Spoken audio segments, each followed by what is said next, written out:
तो सबसे पहले तो सभी प्रिय मित्रों को नमस्कार और सभी को राम राम। सबसे पहले मैं बताना चाहूँगा क्लास नोट्स और पीडीएफ के लिए आप हमारा जो ग्रुप है वो ज्वाइन कर सकते हैं। ग्रुप का जो लिंक है वीडियो के डिस्क्रिप्शन में है। हमारे साथ जुड़कर लगातार आप तैयारी करेंगे तो ज़रूर आपको सफलता मिलेगी और आपका जो टारगेट है उसे अचीव करने में एक नया जोश और जुनून आपके अंदर आएगा, जिसकी बदौलत आप कुछ अच्छा स्कोर करके अपने जो टारगेट है उसे प्राप्त कर लेंगे। एक नया सेशन हम यहाँ पर फटाफट जो सेशन चल रहे हैं, इन सेशन में आज का एक नया सेशन स्टार्ट हो रहा है और इसमें हम कम समय में अधिक जानकारी लेने का प्रयास करते हैं। तो आप सभी का काम यह है कि आप जो चीज़ें मैं क्लास में बीच में पूछता हूँ, एक तो उनका जवाब देना और एक इस क्लास का फीडबैक देना कि क्लास से आपके लिए हेल्प रही नहीं रही। तो बिना देरी किए शुरू करते हैं इस सेशन को। सबसे पहला प्रश्न हमारे सामने आ चुका है। प्रश्न को ध्यान से देखें। टायर का शीघ्र घिसने का मुख्य कारण क्या होता है? शीघ्र घिसना, स्टीयरिंग आर्म टेढ़ी होने के कारण, स्टीयरिंग आर्म सीधी होने के कारण, स्पार्क इग्निशन के कारण, हवा पेट्रोल के मिश्रण के कारण। ये इतना सा इसको मिटा दो भाई आप, ये नहीं है इसमें, ठीक है। तो यहां तक आया। तो यहां पर भी हवा पेट्रोल का कोई मतलब नहीं है, स्पार्क पर लगा मतलब नहीं है, सीधी होगी तो कोई दिक्कत नहीं है। स्टीयरिंग आर्म अगर टेढ़ी हो गई तो फिर टायर वो शीघ्र एक साइड से घिसने लगेगा, ठीक है, जिसे हम अनुचित केम्बर भी बोलते हैं। अनुचित केम्बर के नाम से भी इसको जानेंगे, ठीक है। ऑप्शन नंबर 1 हो जाएगा। दुर्घटना की सूरत में गोल्डन आवर के लिए निम्नलिखित में से कौन सा कथन गलत है? गलत बताना है भाई, पहली बात तो याद रखना। दुर्घटना के तुरंत पश्चात से आरंभ हुआ समय, पीड़ित के लिए नाजुक समय, 1 घंटा सूर्य उदय के बाद और 1 घंटा सूर्यास्त से पहले, गोल्डन आवर के दौरान में दी गई चिकित्सीय सहायता दुर्घटना पीड़ित के जीवित रहने के अवसरों को बढ़ाती है। आप सभी को पता होगा कि ये सही है, ये सही है, ये गलत है, ये सही है। ऑप्शन नंबर सी हो जाएगा राइट आंसर। जो मोटर व्हीकल एक्ट है MVA, इसकी धारा 2 की 12A, इसमें गोल्डन आवर के बारे में लिखा गया है और लिखा गया है कोई भी अगर दुर्घटना हो जाती है, दुर्घटना माना कि दुर्घटना हो गई है, इसके तुरंत बाद का 1 घंटा जो है ना, इस 1 घंटे में अगर पीड़ित व्यक्ति की आप सहायता करते हैं तो उसके जीवन को बचाया जा सकता है, उसके जीवन के बचने की सबसे अधिक संभावना है। इसलिए इस जो 1 घंटा है इसको गोल्डन आवर के नाम से जाना जाता है। आप समझ गए होंगे मैं क्या कहना चाह रहा हूं। इस गोल्डन आवर में जो व्यक्ति घायल व्यक्ति की सहायता करता है वो व्यक्ति कहलाता है नेक व्यक्ति। गुड सिमरिटन अंग्रेजी में कहते हैं, गुड सिमेरिटन, ठीक है। अब मैं बात करता हूं जो नेक व्यक्ति होता है, इसका उल्लेख है धारा 134A में लिखा गया है और वो व्यक्ति जो पीड़ित व्यक्ति होता है उसकी सहायता करता है। कब? दुर्घटना के तुरंत 1 घंटे में, बाद में करने वाला नहीं है भाई, ठीक है। अगले प्रश्न पे चलते हैं। मोटर वाहन की धारा के संबंध में गलत कथन बताना है। धारा 134A जो है नेक व्यक्ति से संबंधित है। धारा 199A नाबालिग द्वारा अपराध और धारा 194D सीट बेल्ट का उपयोग न करना। धारा 184 खतरनाक तरीके से वाहन चलाना। यहां पर आप सभी को ध्यान देना है, जो यहां पर धारा 194D है ये आपके हेलमेट के लिए होती है। किसके लिए होती है? हेलमेट के लिए होती है। हेलमेट का उल्लेख है धारा 129 में किया गया है। धारा 129 में यह कहा गया है कि हेलमेट लगाना होगा, नहीं लगाओगे तो धारा 194D के अकॉर्डिंग जुर्माना होगा। जुर्माना कितना होता है? 1000 का जुर्माना यहां पर आपके ऊपर लगाया जाता है, ठीक है। तो यहां पर ये सही है, ये सही है, ये गलत है और ये सही है। 184 है जो खतरनाक तरीके से, जैसे कि मोबाइल फोन का प्रयोग, गलत ओवरटेकिंग करना, या आप मतलब कि जो है गलत तरीके से रेड जो लाइट होती है उसको क्रॉस कर देते हैं, या स्टॉप लाइन को पार कर देते हैं, या किसी दूसरे व्यक्तियों को खतरे में डालते हैं। तो ये चीजें होती है खतरनाक तरीके से गाड़ी चलाना, और इसके तहत 1000 कम से कम अधिकतम 5000 का जुर्माना देय होता है। प्रश्न संख्या 4, निम्न में से गलत कथन बताना है। बिना इंश्योरेंस गाड़ी 2000 का जुर्माना, ठीक है। एम्बुलेंस को रास्ता नहीं देना 1000 नहीं भाई, ये 10,000 है, तो यही गलत हो जाएगा, ठीक है। बिना परमिट 10,000, यातायात को बाधित करना सामान्य अपराध 500, ये भी ठीक है, तो ऑप्शन 2 हो जाएगा। एम्बुलेंस को रास्ता नहीं देना धारा 194E के तहत यहां पर 10,000 का जुर्माना होता है। फास्टैग के संबंध में भुगतान को सीधे पूर्वदत्त अथवा बचत खाते से संबंधित किया जाता है, बिल्कुल ठीक है। इसे हवा रोक शीशा यानी विंड स्क्रीन पर चिपका दिया जाता है, ये भी ठीक है, ताकि वाहन बिना रुके टोल प्लाजा से निकल सके। यह 1 साल के लिए मान्य होता है। तो यहां पर आपको ध्यान देना है, ये 1 साल के लिए नहीं, ये लगभग 5 साल के लिए तो वैलिड होता है, ठीक है। तो यहां पर ऑप्शन नंबर जो है ये 3 गलत हो जाएगा, तो 3 जिसमें है वो गलत हो जाएंगे। ऑप्शन नंबर 1 हो जाएगा। राष्ट्रीय सहायता नंबर 1033 के बारे में क्या सही नहीं है? नहीं है। आप सभी को पता है 1033 है वो राष्ट्रीय राजमार्ग यानी कि नेशनल हाईवे का हेल्पलाइन नंबर होता है।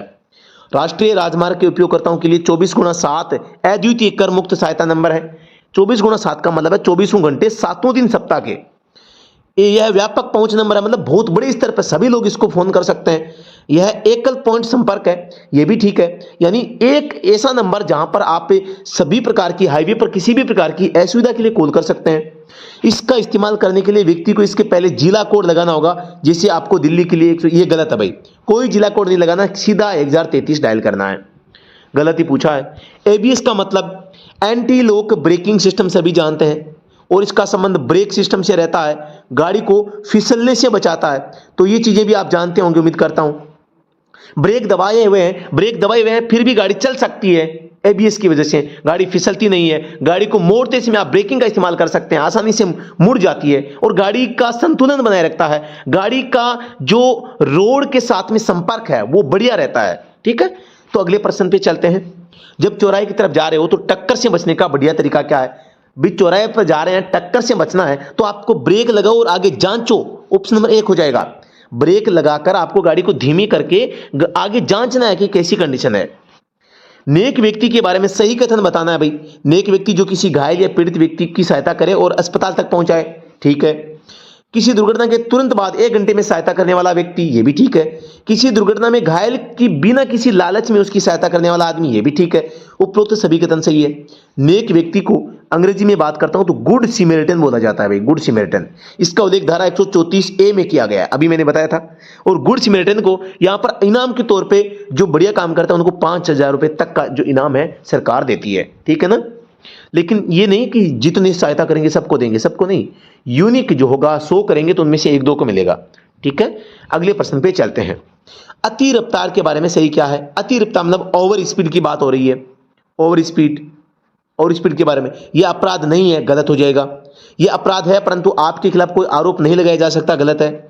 यह तफरीही ड्राइविंग का भाग है और कानूनी तौर पर स्वीकार्य, गलत है। यह भी अपराध है जिससे आपका ड्राइविंग लाइसेंस रद्द किया जा सकता है, बिल्कुल। तो यहां पर ओवर स्पीड अगर आप गाड़ी चलाएंगे तो ऑप्शन नंबर डी इसका लागू होगा। यह अपराध भी है और यहां पर आपका लाइसेंस भी रद्द किया जा सकता है। और आप धारा 183 के अकॉर्डिंग एलएमवी गाड़ी के लिए और एक एचएमवी गाड़ी के लिए अलग अलग जुर्माना है।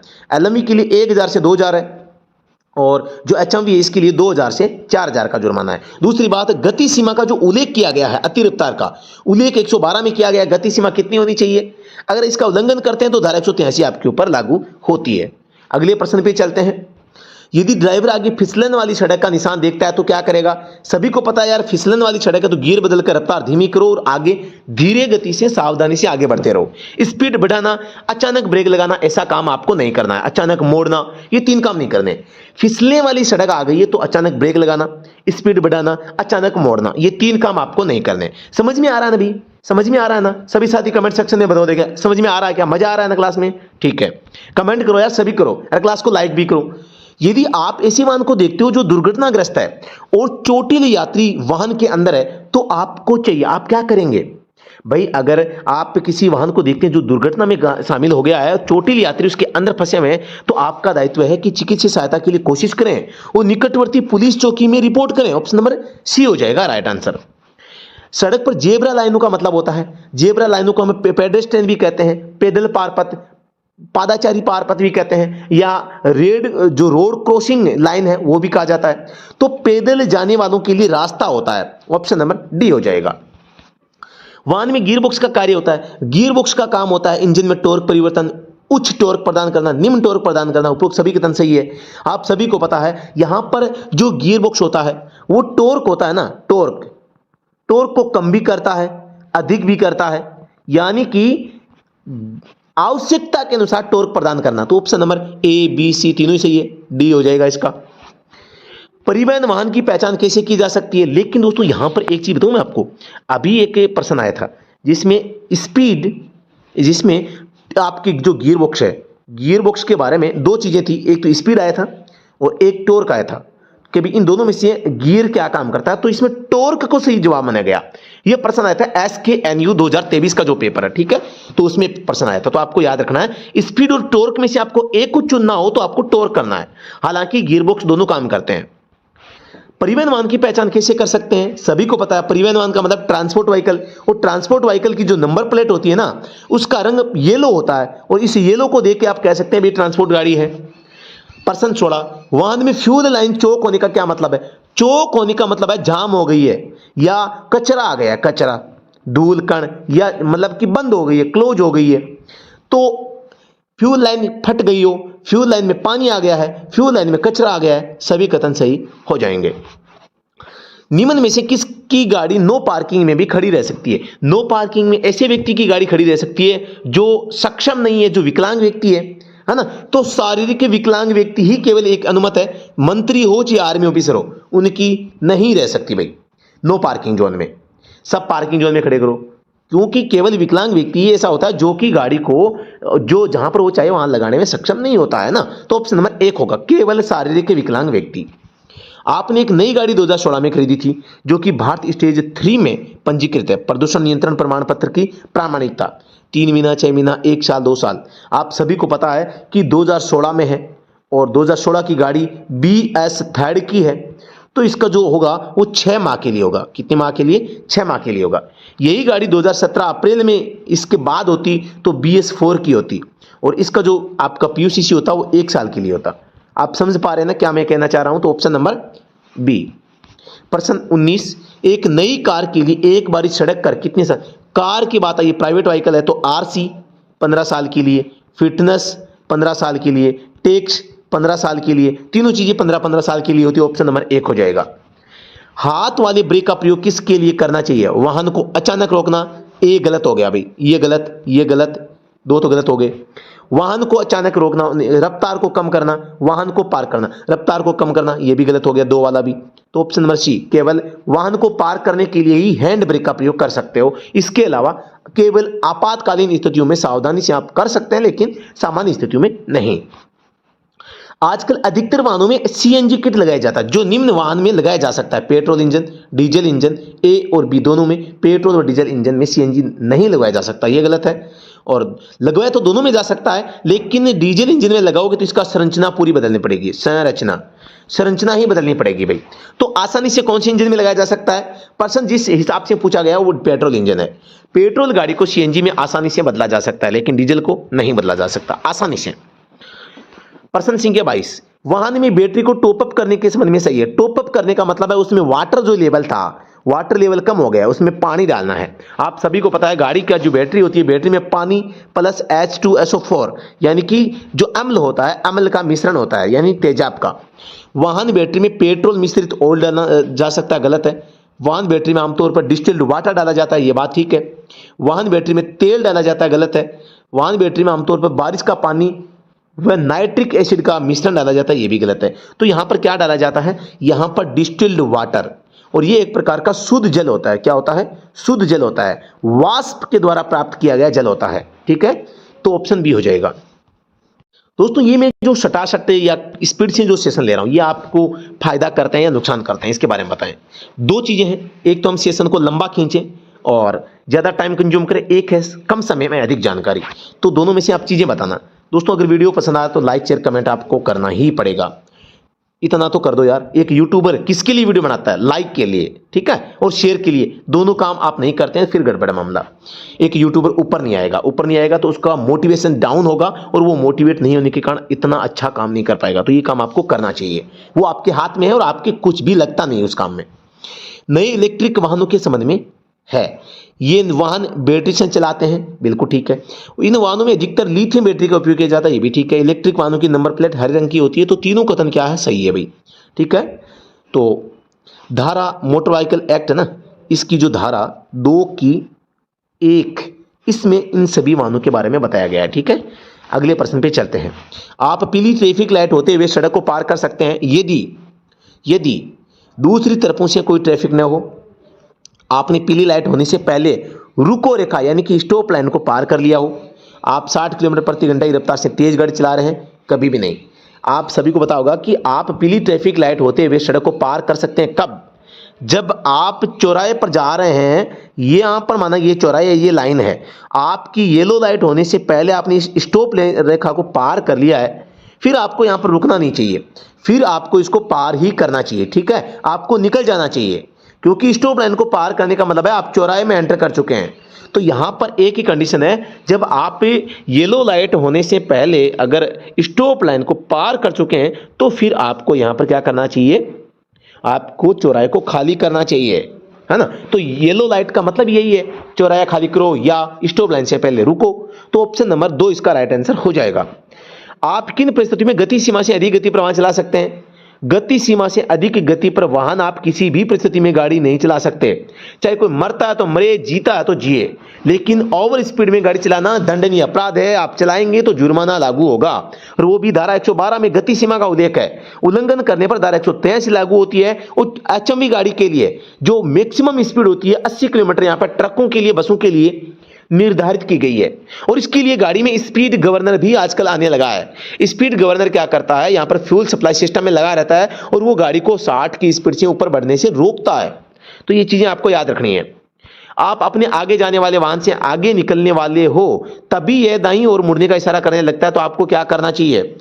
काफी अच्छा प्रश्न है। यानी आप किसी वाहन को ओवरटेक करने ही वाले हैं तो वो वाहन जो है वो आगे राइट टर्न लेने का संकेत करता है, तो आपको क्या करना चाहिए? वाहन को आहिस्ता चलाओ और उससे मुड़ लेने दो। यानी आपको कुछ भी नहीं करना, आपको गाड़ी को धीमा करना है और उस आगे वाले वाहन को मुड़ने देना है, मुड़ने का वेट करना है, न कि जल्दबाजी करके आपको यहां पर ओवरटेक नहीं करना है। RFID टैग, RFID जो टैग है वो उसका पूरा नाम बताना है पहले तो आपको। रेडियो फ्रीक्वेंसी आइडेंटिफिकेशन टैग इसका पूरा नाम है, और इसका प्रयोग है वो फास्ट टैग में यहां पर जो टोल कलेक्शन होता है, टोल कलेक्शन के लिए यहां पर किया जा रहा है। ठीक है, ये एक तकनीक है जो कि यहां पर NHAI national highway authority of India है, इसकी जो मतलब की कंपनी है NPCI national payment corporation of India, ये NHAI द्वारा तो काम चला रहा है, कर रही है NPCI, और NPCI इस RFID टैग का इस्तेमाल यहां पर कर रही है। प्रश्न संख्या 28, सड़क ट्रैफिक के लिए निषेध चिन्ह का हाशिया, हाशिया का मतलब है बॉर्डर, और निषेध का मतलब है आदेशात्मक संकेत होगा, आदेशात्मक। ठीक है, तो लाल बॉर्डर में होगा भी, ऑप्शन नंबर बी। पिक्चर आपको दिखाई दे रही होगी, त्रिभुज है, आगे गया, वापस आया, वापस गया, तो रिवर्स बैंड इसे कहते हैं अंग्रेजी में, रिवर्स बैंड। ठीक है, तो मतलब कि ये लेफ्ट में है, पहली बात। दूसरी बात ये, तो लेफ्ट में तो बाईं ओर टेढ़ा मेढ़ा रास्ता, ऑप्शन नंबर 1 हो जाएगा।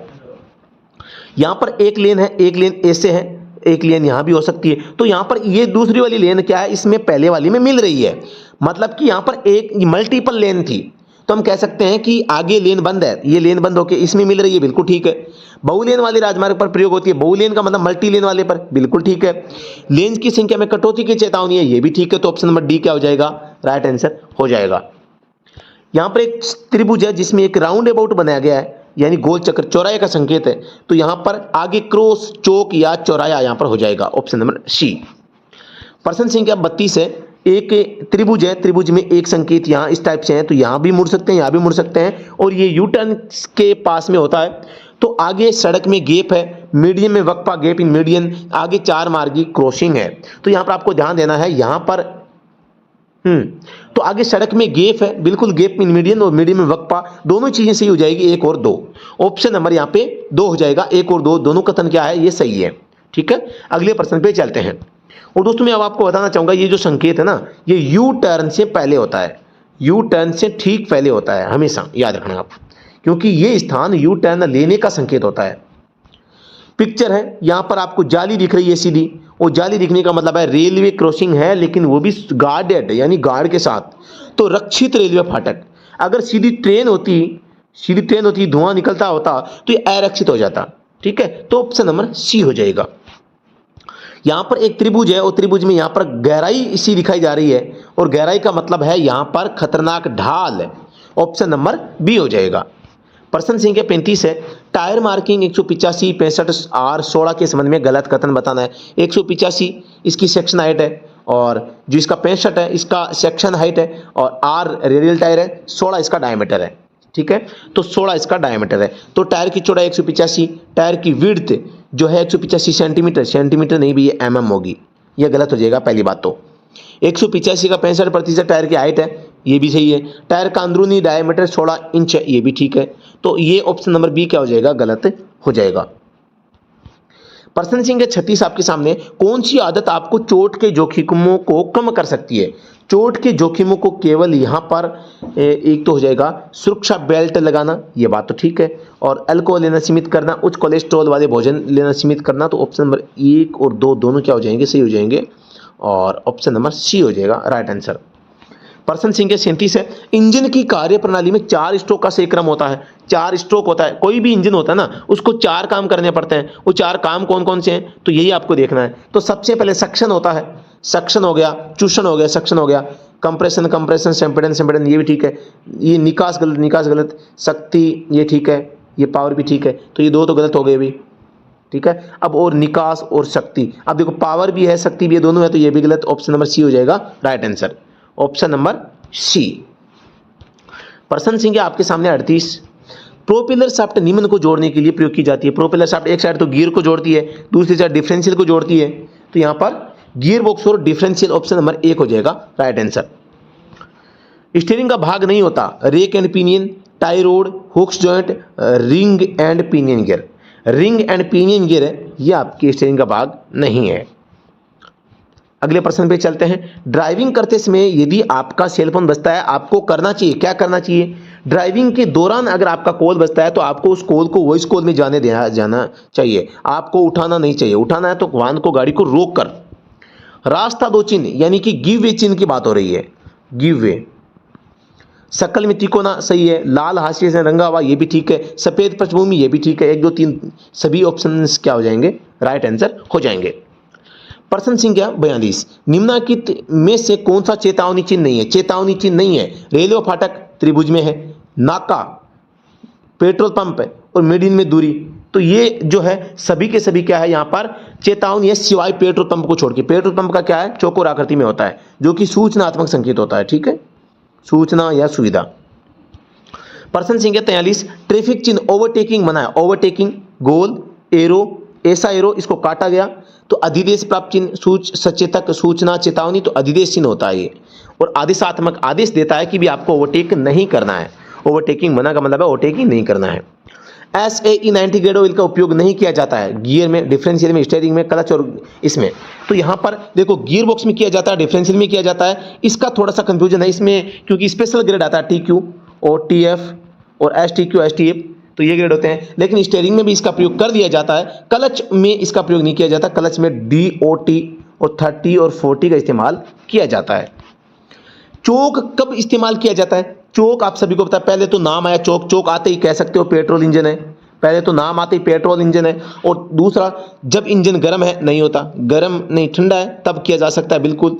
जब इंजन धुआं दे रहा है नहीं, और उपरोक्त सभी ये भी गलत। तो ऑप्शन नंबर बी, जब इंजन ठंडा होता है तो चोक का इस्तेमाल कर सकते हैं, और चोक का इस्तेमाल करने से फ्यूल और हवा की जो मात्रा है उसमें फ्यूल की सप्लाई बढ़ जाती है, ठीक है। तो ऑप्शन नंबर यहाँ पर बी हो जाएगा। प्रश्न 46, असंतुलित व्हील को सुधारने का सही तरीका क्या है? गोल पहिया है, ये इसकी रिम है, इसके यहाँ पर देखो, यहाँ पे कॉर्नर पे छोटा मोटा लोहा जो है, लीक या कील जो भी है, यहाँ पर बेल्ट की होती है या कुछ लगा हुआ होता है। हम सोचते हैं इसको यहाँ पर बेल्ट क्यों किया है, रिम में टूट गई होगी, ऐसा नहीं होता। वो एक व्हील बैलेंस बनाते समय वहां पर क्या किया जाता है? व्हील वेट संलग्न किया जाता है। असंतुलित व्हील को सुधारने का सही तरीका है, टायर दाब समायोजित करें, स्प्रिंग तनाव सही रखें, टायर को घुमाकर उचित पोजीशन पर व्हील रिम के साथ उचित भार संलग्न करके। यहाँ पर ऑप्शन नंबर डी क्या हो जाएगा? राइट आंसर हो जाएगा। प्रश्न संख्या 47, डीजल इंजन के शाफ्ट का चक्कर नापते हैं। डीजल इंजन में शाफ्ट का चक्कर मापते हैं किसके द्वारा? एक आरपीएम मीटर होता है, आरपीएम मीटर को रिवॉल्यूशन पर मिनट भी कहते हैं, हिंदी में इसका नाम होता है टेकोमीटर, यहाँ पे लिखा हुआ भी है। तो यहाँ पे ये टेकोमीटर हो जाएगा। घूर्ण चाल मापी इसको कहा जाता है, घूर्ण चाल मापी, घूर्ण चाल मापी, ठीक है। तो ये आपको थोड़ा सा ध्यान देना है कि डीजल इंजन के शाफ्ट का चक्कर टेकोमीटर मापता है। टेकोमीटर आरपीएम बताता है, और गाड़ी की जो आइडल स्पीड होती है उसके बारे में भी बता देता हूं। आइडल स्पीड, तो आइडल स्पीड 750 आरपीएम यहां पर होती है, आपको ध्यान रखना है। तो डीजल इंजन में शाफ्ट के चक्कर टेकोमीटर, टेकोमीटर को घूर्ण चाल मापी कहते हैं, जो कि इंजन शाफ्ट के चक्कर बताता है। डीजल इंजन में ये तो हो गया। गाड़ी बंद होने के बाद भी रेडिएटर पंखा 5 से 10 मिनट चलता रहता है, क्यों? क्योंकि इंजन गर्म होता है, और ये डीजल गाड़ी में नहीं होता, केवल पेट्रोल गाड़ी में यहाँ पर होता है। तो इस प्रश्न का होगा जवाब, इंजन के अधिक गर्म होने पर ये क्या होता रहता है? रेडिएटर फैन घूमता रहता है। प्रश्न संख्या 49, लुब्रिकेशन सिस्टम को कैसे ठंडा किया जाता है? ऑयल कूलर से। ऑप्शन नंबर बी हो जाएगा। इंजन में जहां पर ऑयल भरा जाता है उसके संबंध में गलत कथन बताओ। ऑयल जहां पर भरा जाता है उसको ऑयल चेंबर के नाम से जानते हैं। ऑयल चेंबर उसे कहते हैं। ऑयल फिल्टर को सिलेंडर में हेड में लगाया जाता है। पुराने ऑयल को बाहर निकालने के लिए ऑयल चेंबर के नीचे लगा ड्रेन प्लग खोला जाता है। इंजन ऑयल को ऑयल चेंबर या ऑयल सम्प में भरा जाता है और ऑयल सम्प या ऑयल चेंबर को ऑयल पेन भी कहा जाता है। तो यहां पर गलत बताना था तो ऑप्शन नंबर 1, ऑयल फिल्टर को सिलेंडर हेड में लगाया जाता है, गलत हो जाएगा। ऑयल फिल्टर को सिलेंडर ब्लॉक में लगाया जाता है। ठीक है, तो ऑप्शन नंबर 1 हो जाएगा। यहां पर साथियों आज हमने फिर से एक नया सेशन 50 प्रश्नों का लिया और शटाशट स्पीड से मैंने ये प्रश्न कराने का प्रयास किया है। 25-26 मिनट का समय लगा है और 50 प्रश्न मैंने करवा दिए हैं। अमूमन आप सभी को पता होगा हमारा जो लाइव सेशन होता है वो 50 प्रश्नों का होता है और लगभग 2 घंटे का टाइम हम लेते हैं। तो ऐसा नहीं है कि हम भी चाहते हैं कि आपका समय बचे, समय बहुत ही कम है। साथियों आज की क्लास अगर आपको समझ में आई है, अच्छी लगी है तो आप इस सेशन को शेयर लाइक आप कर सकते हैं ताकि ज़्यादा से ज़्यादा कैंडिडेट इससे जुड़ें और अपना फ़ायदा उठाएं। और सभी साथी आप पे सभी से रिक्वेस्ट रहेगी कि इस चैनल को, इस वीडियो को आप अपने प्रिय मित्र जो हैं उनको कम से कम 10 मित्रों को आप भेज दें। तो आपसे ये मेरी गुजारिश है, रिक्वेस्ट है। क्योंकि दोस्तों यहाँ पर मैं आप सभी को बताना चाहूँगा, यहाँ पर हम जो आपको पढ़ा तो रहे हैं लेकिन हमारे पास में संसाधनों की कमी है। जहाँ पर बेस्ट कंटेंट होता है वो छिप क्यों जाता है? हम यहाँ पर हमारी वीडियोज को लोग ज़्यादा क्यों नहीं देखते? क्योंकि हमारे पास में जो है संसाधनों की कमी है। लेकिन हम पढ़ाते बहुत अच्छा है। मैं आपको बताना चाहूँगा अगर पढ़ाने में कोई कमी है तो आप मुझे बताएं। पढ़ाने में, कंटेंट में कोई कमी है, समझाने में कोई कमी है, हमें पढ़ाना नहीं आ रहा है तो आप बताएं मुझे। लेकिन फिर भी आप ऐसा नहीं करते तो क्लास को लाइक करें और अपने दोस्तों के पास में भेजें, ज़्यादा से ज़्यादा भेजें ताकि हमारी जो वीडियोज है ज़रूरतमंदों तक पहुँच जाए और कुछ अच्छा हमारे लिए भी हो जाए। ठीक है, तो साथियों उम्मीद करता हूं कि आप ये काम जरूर करेंगे। तो इस क्लास का फीडबैक आप कमेंट सेक्शन में जरूर लिखेंगे। तो साथियों नमस्कार, जय हिंद, वंदे मातरम।